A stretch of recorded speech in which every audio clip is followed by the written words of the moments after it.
Olá, eu sou André Miceli e esse é o podcast da MIT Technology Review Brasil. Hoje, eu, Rafael Coimbra e Carlos Aros vamos conversar sobre as teorias da conspiração. Nossa conversa vai ser baseada no artigo da Technology Review americana, que já está disponível no nosso site aqui na Technology Review Brasil, que é Como Conversar com Teóricos da Conspiração e Ainda Assim Ser Gentil.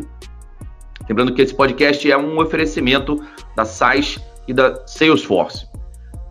O artigo começa citando exemplos de teorias da conspiração relacionadas ao coronavírus e o Bill Gates, as antenas de 5G e suas milhões e milhões de visualizações em diversas redes sociais. Depois ele cita uma pesquisa que mostra que 36% dos americanos acreditam nessas teorias. Aqui no Brasil, o percentual não deve ser muito diferente disso. Essas pessoas são nossos amigos, parentes e colegas de trabalho. É necessário dialogar com elas para que essa desinformação não se prolifere.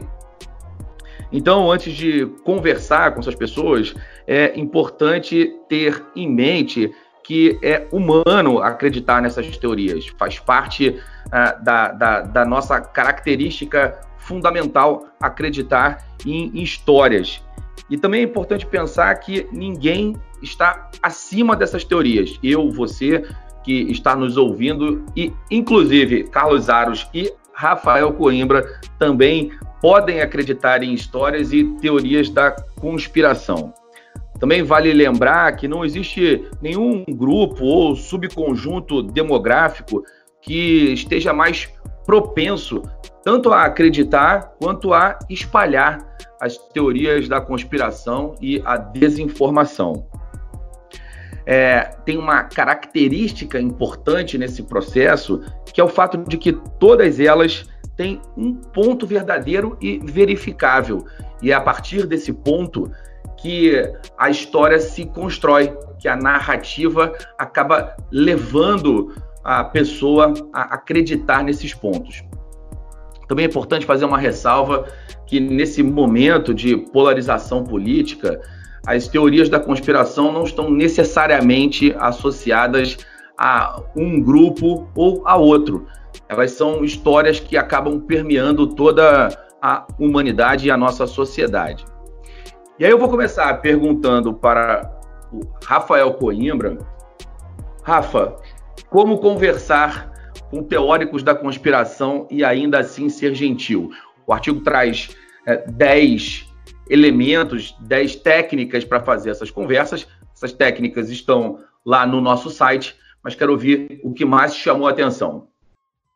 Tem uma coisa muito interessante, André, você está falando aí que faz parte do humano essa tendência, muitas vezes, a acreditar em alguma teoria conspiratória, e a gente precisa lembrar que humano, nesse caso, é um ser biológico, né? O nosso cérebro, ele, apesar da falsa impressão, aí já trazendo falsidades de impressões, ele não evoluiu de maneira exponencial como as tecnologias. Nosso cérebro é um cérebro ancestral, ele tem ainda resquícios ali reptilianos, ele tem uma estrutura que faz com que a gente haja muito no plano do instinto, do subconsciente e muito menos nesse plano da razão. Então, a primeira coisa é entender que somos animais sociais, animais que têm medo, que têm instinto de sobrevivência, e a partir daí a gente vai entender esses diversos vieses cognitivos que fazem com que muitas vezes aconteçam essas teorias da conspiração. E aí, trazendo para esse plano das dicas, né, a coisa que mais me chama a atenção ali no início de como conversar com essas pessoas é entender a questão do pertencimento grupal. Então, existe ali um viés natural, chamado tecnicamente de viés endogrupal, que é aquele sentimento de pertencimento. Ele faz com que a gente, num grupo, ou seja, no caso da teoria conspiratória, pessoas que tenham a mesma tese que a gente, se você concorda com aquilo ali, você se sente mais confortável, você se sente pertencendo àquele grupo, se sente mais seguro e, ao mesmo tempo, faz com que quem esteja fora daquele grupo seja meio que visto como inimigo, ainda de novo, que não seja isso feito de maneira consciente. Então, entendendo isso, o ideal seria que a gente não expusesse a conversa, o diálogo com essas pessoas que têm uma teoria muito forte, diferente da nossa, em grupo. Mas é isso justamente que a gente faz. A gente tem hoje uma cultura da lacração, do cancelamento, da polarização, da briga exposta numa rede social, por exemplo. E a dica seria o contrário. Você chegar numa mensagem privada, com um tom muito mais amigável, meio que querendo se colocar no grupo daquela pessoa, mas não expondo isso, chegar, fulano, fulana, vamos conversar no privado, sem expor aquela pessoa, porque essa exposição vai, muitas vezes, fazer com que essa pessoa tenha o efeito contrário, ela vai ficar mais irritada ainda com você e não vai se abrir ao diálogo. Então a dica que eu acho mais legal é, vai no privado, se coloca com uma certa empatia, com um certo pertencimento daquele grupo, como se você quisesse fazer parte daquele grupo, e converse lentamente com essa pessoa.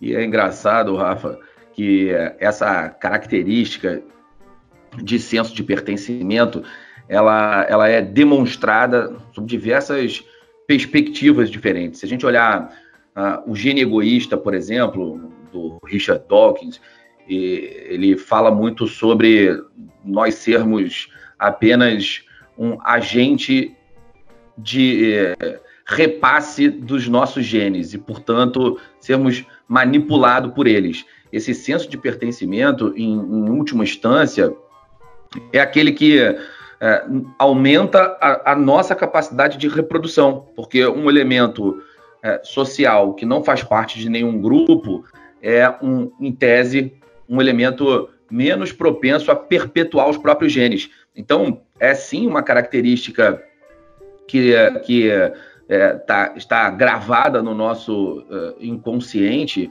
e, portanto, acaba nos manipulando sob diversas perspectivas e faz com que, muitas vezes, a gente abra mão das nossas próprias verdades e acabe sendo levado por essas ideias. Essa conversa pessoal, ela permite que você faça contrapontos sem que a pessoa que vá sofrer ou que vai estar exposta a esses seus contrapontos, ela se sinta diminuída perante o grupo, porque essa percepção de diminuição acaba gerando um efeito reverso, faz com que os argumentos deixem de ser ouvidos e a conversa passe a ser simplesmente uma briga por posição e não mais pela ideia propriamente dita, vira simplesmente uma guerra de marcação de posições sociais acima de tudo.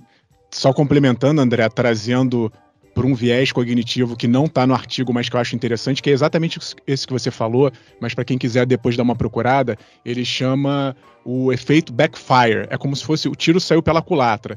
Então, muitas vezes, quando a nossa crença é desafiada, a gente, dependendo da forma como ela é desafiada, ela reforça ainda mais a nossa crença sobre aquilo. Então, em vez de você demover a pessoa daquela falsa crença, você acaba reforçando aquele arraigamento em cima de uma ideia. Esse é outro viés cognitivo que a gente tem que prestar atenção. Faz muito sentido. Aros, e você, cara? Qual ponto te chamou a atenção? Eu gosto daquele fragmento de verdade que sempre tem em toda teoria conspiratória, né? Eles vão buscar pedaços de um artigo, vão buscar a fala de algum especialista, muitas vezes fora de contexto, muitas vezes sem qualquer outra evidência verdadeira, além daquela única frase que sustenta a teoria. E ela está sempre ancorada, está sempre amparada nesse tipo de dado que faz com que ela seja, vamos dizer assim, o único núcleo da verdade dentro da teoria. E isso entra naquela história, não é, de que algo repetido incessantemente se constrói como uma verdade. Mas também tem muito a ver de algo que a gente vem experimentando enquanto sociedade, que é a preguiça cada vez maior das pessoas em entenderem de fato o que está acontecendo, mergulharem um pouco mais nos assuntos, sair da borda e, de fato, profundo e entender o que é o 5G, né, por exemplo. Poxa, da onde veio esse tal coronavírus? E começar a buscar dados e fatos. Aliás, essa é uma das estratégias indicadas aí para essa conversa com os teóricos da conspiração, usar essa estratégia em que você vai e volta entre os fatos e as falácias, até que você consiga extrair o mínimo de consciência desse teórico para que ele vá, aos poucos, construindo um novo quebra-cabeça em cima do que são os argumentos efetivamente verdadeiros. E é muito perigoso, e a gente tem assistido cada vez mais isso acontecer, que a ciência seja retirada de contexto, né? Aliás, é muito perigoso que qualquer coisa seja retirada de contexto. Um trecho dessa nossa conversa aqui, fora do grande quadro, pode levar ao entendimento completamente torto do que nós estamos propondo aqui para esse podcast.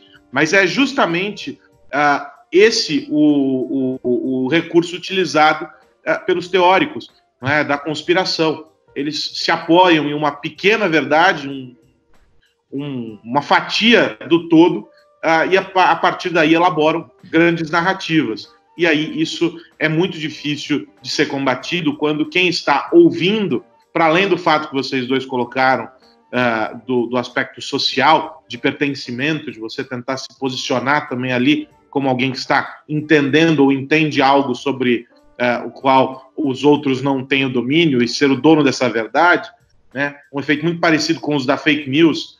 Não importa de onde veio, o que importa é que você talvez tenha sido o primeiro a saber e você quer passar aquilo adiante. E aí você acaba descontextualizando e criando uma situação muito perigosa em que a ciência, que demora muitos e muitos anos para conseguir encontrar essas verdades, acaba sendo esfarelada para compor pequenos aspectos de uma não-verdade. É interessante você falar isso, Aros, porque esses vieses cognitivos e essas teorias conspiratórias, elas vão se adaptando às mudanças comportamentais da sociedade e a gente tem que colocar nesse bolo todo tecnologia. Então, o WhatsApp, para mim, hoje, é uma grande máquina, um grande laboratório de experiências de vieses cognitivos. Porque eu falava no início do pertencimento de grupo, você está falando de repassar informações, muitas vezes só pedaços da informação, e como essa imediatez da comunicação fragmentada, assíncrona, ela faz com que isso tudo seja ainda mais complicado, né? Então, pesquisas mostram que as mensagens que nós recebemos no WhatsApp, nós tendemos a acreditar mais nelas, porque elas vêm geralmente de famílias, amigos, pessoas do trabalho, são pessoas do seu círculo de confiança. Isso faz com que você bata o olho ali e fale, pertence ao meu grupo, eu confio, portanto, é verdade. O que a gente sabe que muitas vezes isso não acontece, mas essa sensação imediata e se repassa essa informação para frente. Tem uma outra coisa legal do artigo, que, em termos de dica, que seria o seguinte: olha, você não vai provavelmente mudar completamente a visão de uma pessoa sobre uma teoria conspiratória, sobre uma ideia falsa.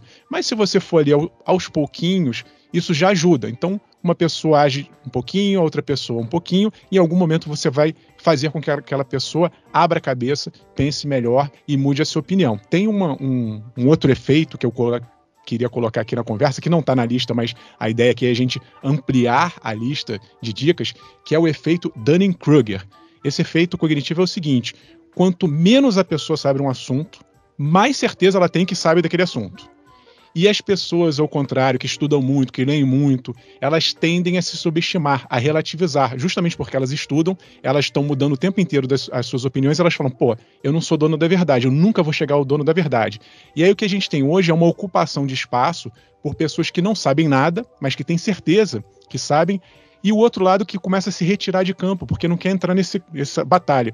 Algumas dessas pessoas são chamadas de isentões, e seria interessante com que esse outro lado, que muitas vezes não quer entrar nessa batalha, mas entre dessa maneira certa. Entre numa mensagem direta, entre devagarinho, entre questionando. Uma tática que eu gosto muito de fazer é conversar com a pessoa perguntando. Em vez de eu chegar e já chegar com aquela afirmação, você acha isso, eu acho isso, você está errado, eu estou certo, fulano, eu quero entender melhor o seu ponto de vista, talvez você tenha razão, me ajuda a entender por que você acha isso. E aí você vai passo a passo conversando com aquela pessoa. Eu adoro mudar, só para deixar registrado aqui, adoro mudar de opinião, já mudei de opinião várias vezes, acho a coisa mais bonita do mundo.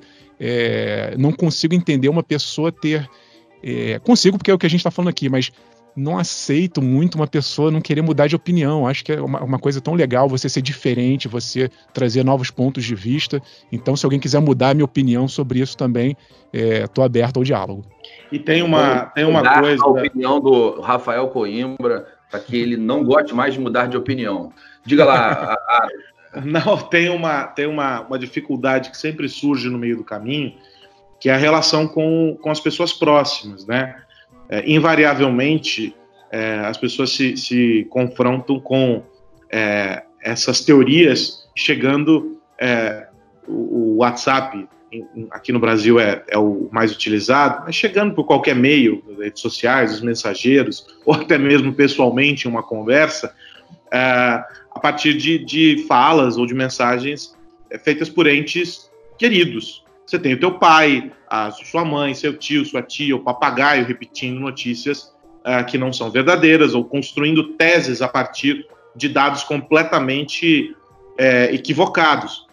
E é sempre muito difícil essa relação. E entra no peso aí nesse jogo, eu quero me desgastar com meu pai, com a minha mãe, ou quero fazer com que eles entendam efetivamente que o que está sendo dito por eles não é uma verdade, que é perigoso, inclusive, que isso seja dito. E aí, muita gente acaba recuando no debate quando tem, do outro lado, nessa contenda, um parente. E isso é muito complicado, porque o que acontece é que nessa hora de escolher as batalhas que você vai brigar, e quando você cede, de algum modo, óbvio, ninguém está propondo aqui o fim do grupo da família ou mesmo a separação das famílias por causa das teorias conspiratórias. Mas talvez as outras dicas todas ajudem a promover uma abordagem, essa, por exemplo, esse método socrático proposto pelo Rafa, ele é capaz, talvez, de promover uma abordagem um pouco mais sutil, em vez do embate com alguém querido. Porque essa pessoa que você deixou de confrontar, não confrontar de uma maneira ruim, mas deixou de tentar colocar luz para o lado negro da força, para essa pessoa, ela vai continuar replicando isso ad eterno. E aí é complicado. Então, talvez o papel daquele que tem a informação com fontes confiáveis, que tem a informação em todo o seu contexto, e não só na parte que escolheu ver, talvez esse seja o papel dessa pessoa, independentemente de ser o pai, a mãe, ou alguém com quem você tem uma relação menos próxima, né? Agora, essa questão do método socrático, que inclusive está na lista do artigo, uma das técnicas que o artigo apresenta realmente o questionamento. Ela pode ser conciliada com uma outra técnica que o artigo também apresenta, que é o que eles chamam de sanduíche da verdade. Quando alguém fala alguma coisa, algum ponto que sim é verdade, lembra que dentro dessas narrativas existem desinformações e existem pontos verdadeiros, inclusive verificáveis, como falamos. Então, o que o artigo sugere é que você alterne um ponto que sim é verdade, que faz parte de algo que foi amplamente verificado, que você definitivamente acredita, e lembra que do outro lado vai ter alguém que acha que você caiu na desinformação. Então, vocês têm pontos em comum e vocês têm divergências. Então, quando você apresenta os seus argumentos com algum ponto que é verdade para você, na sequência, um outro ponto que para você não é verdade, e depois você volta para um ponto que é verdade para você, a pessoa tende a fazer um bloco único de informação, e esse bloco pode acabar servindo de argumento suficiente para que ela acredite na sua narrativa. Essa história do embate é importante porque o teórico da conspiração do outro lado acha que você é um teórico da conspiração. Então, é mais ou menos o mesmo processo de uma negociação. E, portanto, aquelas técnicas de negociação se aplicam aqui também. Ancoragem, por exemplo, né, quando você pega um ponto e coloca como um ponto comum e a partir dali tenta aproximar o outro lado para esse teu ponto, é uma técnica também. Existe um efeito chamado efeito von Restorff, que fala sobre um efeito de isolamento, na verdade. Na prática, quando você tem uma lista de pontos em comum e uma ou duas divergências, as pessoas tendem a destacar, a isolar essa divergência. Então, a partir daí, vocês encontram um ponto para trabalhar. É uma teoria que foi cunhada pelo pediatra também alemão, o Edwin von Restorff, e ela é bastante comum na negociação com crianças, inclusive, para encontrar uma forma de trazer as crianças para o seu lado, para explicar pontos que normalmente não fazem sentido para elas. Então, a gente encontra um ponto em comum e isola a diferença e trabalha na diferença. Essas são práticas de negociação que servem facilmente para essa busca de obtenção de consenso. Bom, o fato é que cada vez mais precisaremos dialogar com teóricos da conspiração e essas técnicas vão ser cada vez mais importantes para que a gente viva em sociedade e viva em paz. Vou virar a chave aqui para as notícias da semana e quero lembrar mais uma vez que esse podcast é um oferecimento do SAIS e da Salesforce e quero perguntar para o meu amigo Carlos Aros o que ele trouxe para a gente essa semana. Essa semana é a semana dos hackers e eu quero fechar esse nosso papo aqui olhando para o que aconteceu na semana que passou, projetando esta semana que se inicia. E talvez nessa semana aqui a gente ainda não tenha respostas objetivas, mas com certeza os episódios anotados na semana que passou servem de lição para empresas, para autoridades e também para os cidadãos comuns que estão conectados diariamente. O Twitter sofreu um ataque hacker coordenado, muito provavelmente porque alguém de dentro facilitou o acesso e permitiu que várias contas de figuras importantes fossem acessadas, ao mesmo tempo em que o governo do Reino Unido, por meio do órgão que monitora a segurança cibernética, divulga a ação de um grupo já velho conhecido também, daqueles que acompanham segurança cibernética, divulga que esse grupo estava tentando roubar informações de centros de pesquisa que estão trabalhando no desenvolvimento de vacinas contra o coronavírus.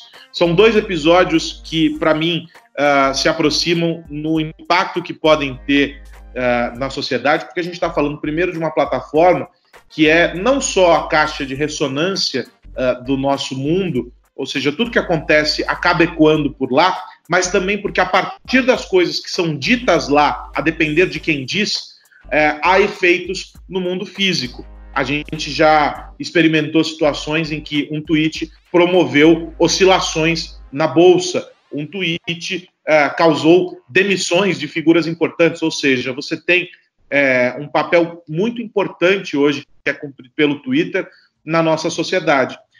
E é bastante delicado que tenha sido por meio desse recurso, ou seja, alguém acessando as postagens dentro da plataforma e publicando como se fosse o autor daquele perfil, que esse ataque acontece. E do outro lado, a possibilidade de esse grupo estar associado ao governo russo, que não há confirmação ainda, mas para promover esse roubo de informações de centros de pesquisa em um momento em que o mundo todo trabalha de maneira coordenada, unindo esforços para tentar combater esse inimigo comum que é o coronavírus. Há muitos interesses em jogo. A gente teve a oportunidade ao longo dessa semana de ouvir especialistas falando sobre isso, ler várias análises e tudo mais, e o que fica claro é que cada vez mais essa questão é uma questão de segurança nacional. A guerra cibernética já começou, as empresas já vinham se preparando para ela e agora estão se confrontando de maneira mais evidente com esse problema, e os países também. E aí fica o alerta, aqueles países que não estão atentos para isso. O Brasil, por exemplo, definiu há pouco tempo a sua política de cibersegurança com algumas questões que foram colocadas no papel, mas que talvez a maior parte delas ainda não tenha sido efetivamente aplicada. Os países que não estão atentos para isso já estão perdendo essa batalha. E é muito importante que todos fiquem atentos a essa questão. Esse é um ponto que mexe com questões políticas, econômicas e sociais. Quando a gente trata os ataques cibernéticos e a segurança digital em geral, a gente pode encontrar desdobramentos em diversas esferas, porque você pode ter um prejuízo, pode ter questões como do WannaCry, que acabou desligando hospitais, enfim, e uma série de problemas gerados pelos hackers, e nesse caso a gente pode ter uma questão entre países, uma questão diplomática, tanto em função do roubo de informações, quanto no outro caso do Twitter. Imagina o Donald Trump tweetando através do hacker algo que pudesse, enfim, gerar alguma crise com outro país, ou mesmo na Bolsa. O Donald Trump já mexeu na Bolsa americana para cima e para baixo diversas vezes, e esses erros às vezes são difíceis de serem corrigidos. Rafa, e você, amigo? O 5G chegou ao Brasil. Será? É o que prometem algumas operadoras, as grandes operadoras de telefonia do Brasil. Fui questionado essa semana porque Vivo, Claro, TIM anunciaram que em algumas cidades vão começar a experimentar o 5G. E aí é que está a grande diferença, né? Porque nós repetimos aqui várias vezes que o leilão de 5G no Brasil talvez aconteça no ano que vem. Portanto, não tem e não terá 5G tão cedo. O que acontece é que as operadoras, né, nessa demora do governo de dar o próximo passo e resolver essa questão, começaram a oferecer isso que eles estão chamando de experiência 5G. O que é isso? Eles vão usar uma nova tecnologia, que não é a tecnologia do 5G, chamada de espectro dinâmico compartilhado, que vai fazer com que aumente a velocidade do 4G em 10 vezes. Então, para quem está experimentando aquilo ali, você vai ter realmente um acesso a uma velocidade muito maior. Só que isso não é o 5G. O 5G, ele além da velocidade, ele te dá menos latência, ele é muito mais estável, ele é muito mais abrangente, e isso a gente está longe porque o Brasil ainda politicamente não decidiu fazer o leilão 5G. Então, estou só explicando para as pessoas porque parece uma informação contraditória. Experiência 5G, em termos de velocidade, não é tecnologia 5G que vai amplificar não só a velocidade, mas também mexer com a internet das coisas, conectar tudo o que for possível. Essa briga, ela foi aumentada agora porque essa semana passada o Reino Unido anunciou que ia excluir a Huawei, que é chinesa, do 5G do país. A China reagiu, disse que era uma medida politizante e decepcionante. Então a gente vai ainda ver aí nesse próximo ano de 2020 e 2021 uma briga política para saber como será implementado o 5G no Brasil. De qualquer maneira, se você estiver numa dessas cidades e conseguir experimentar, porque só tem um telefone oficialmente aqui no Brasil capaz de suportar 5G, e é caro, falando em 5, ele custa aí na faixa dos R$5.000, conte pra gente essa experiência, veja aí se funcionou mesmo e se você acha que é um 5G que vale a pena, esse 4G forçando a barra de 5G. 5G é uma teoria da conspiração? Nesse caso é quase, né? Tá parecendo uma teoria da conspiração. Entendi. Diga, Aros. Não, eu tenho milhares de ressalvas com essas campanhas marqueteiras das operadoras, porque na época do 4G também algo muito parecido foi feito, e isso leva à população o entendimento de que aquilo ali que se apresenta é efetivamente a tecnologia sobre a qual todo mundo está falando. E não tem nada disso, como o Rafa já explicou. Então eu tenho o pé atrás e acho que deveríamos estar, inclusive as teles, preocupados em fazer com que os entraves para que o 5G de verdade chegue aqui fossem eliminados, e que a infraestrutura possa caminhar, os modelos de negócio e serviços sejam colocados na rua, do que ficar gastando tempo com isso aí, que na verdade é aquela velha história do você contrata 120 mega, o cara te entrega 10%. Quero reforçar que o nosso site, www.mittechreview.com.br, entrou semana passada e lá você encontra um monte de podcasts, artigos e cada vez mais conteúdo sobre tecnologia, sociedade e negócios. Conteúdo também em vídeo, André. Sobre essa questão do 5G, tem algumas tecnologias que podem fazer com que esse mundo vire de cabeça para baixo. Estou falando de internet espacial, por balões, por satélite. Tem um vídeo meu com comentário nas nossas redes sociais. Muito bom. Nossas redes sociais, que são quais, Carlos Aros? É muito fácil, André Miceli. Aquele que ainda não está seguindo, eu vou ajudar, hein? MIT Tech Review BR. Olha só que bobagem, que coisa simples. Você não está seguindo, é só ir lá e dar um follow em todas as redes MIT Tech Review BR.